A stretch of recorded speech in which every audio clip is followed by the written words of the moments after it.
It was an emotional day in the Leongatha mushroom murder trial as the victims' children today gave evidence, describing their parents' final agonising hours.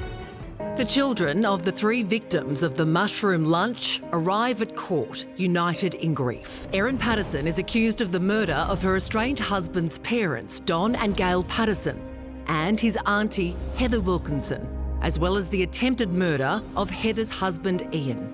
Don and Gail's daughter, Anna, fought back tears as she recounted speaking to her mum in the hours after the fatal lunch. Mum said it went well. She said they had beef Wellington, but that it was too much for Mum, so Dad finished hers. She told the court her parents had dined at Erin's before, eating a pie of some sort, but didn't become ill after that meal. Ian and Heather had met with their church's treasurer right after the fatal lunch, with Heather describing it as delicious and beautiful. She continued to rave about the meal.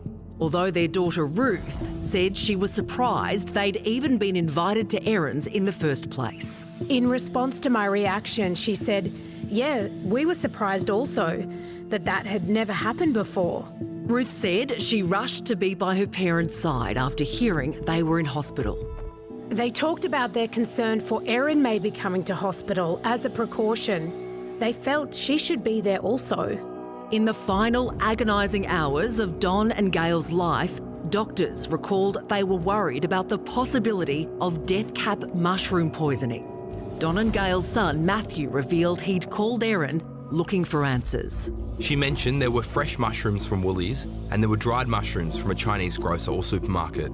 I did say I was with Dad and I had toxicology people who were with us who wanted to know. Under cross-examination, Matthew agreed Erin paused, as if trying to remember details when asked about where she bought the mushrooms. Erin Patterson has pleaded not guilty to 3 charges of murder and 1 of attempted murder. We are live from the lands of the Kulin Nation. 10 News First, Samantha Butler is in Morwell and is with us again to tell us more.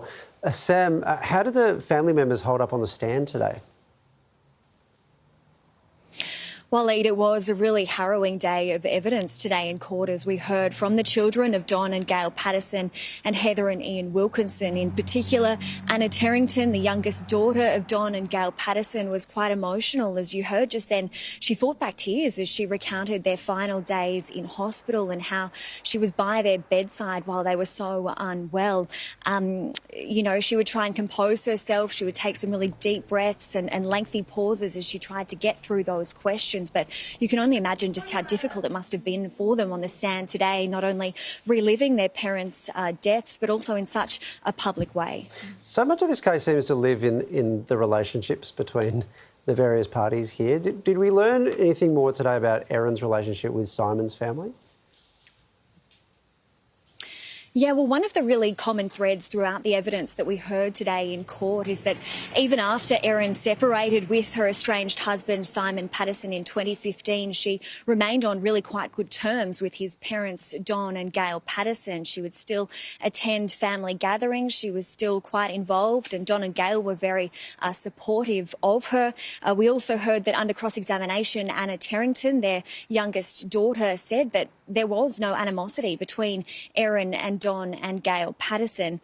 She stayed, you know, that relationship remained really quite good, and she had a good relationship with Erin as well. We heard that they met back decades ago when Simon and Erin first started dating in the early 2000s and were even pregnant at the same time together, and that was an experience that they shared together. Sam, there was also a lot of talk about money and certain family members being loaned money by Erin. What more can you tell us about that? Yeah, well, Sarah, in court today, we heard that both Matthew Patterson and Anna Terrington were loaned money from Erin and Simon Patterson to buy family homes. Matthew Patterson told the court he'd been loaned about $400,000. Anna Terrington said a similar amount, a couple of $100,000. We know that those loans were indexed to inflation, but they were interest-free. Interestingly, though, we didn't get to hear, and they weren't asked, how much money had been repaid on those loans. We only heard that those repayments had been made over the years. And we also heard from one of the doctors who was keen to treat Erin. Do we know what treatment, if any, she received for suspected mushroom poisoning? This was a really interesting part of the evidence today. We heard from Dr. Chris Webster, who was one of the first doctors to speak to Erin when she presented to Leongatha Hospital, complaining of gastro-like symptoms 2 days after the lunch at her Leongatha home. Now, he said he quickly realised that she was the one who had cooked the meal, which had left 4 people violently ill, and he warned her that there's the potential that she could have also been exposed to toxic death cat mushroom poisoning. Despite that medical advice, she discharged herself from hospital. She left, and Dr. Webster told the court that he tried to call her mobile. She didn't answer, and that was what prompted him to make a call to police. Now, that 000 call was actually played to the jury today. Erin eventually did return to hospital of her own accord, but we did hear that she was very reluctant to receive treatment. And Sam, finally, before we let you go, the court heard Simon's brother Matthew tried to get from Erin where she'd bought the mushrooms. What did Erin say?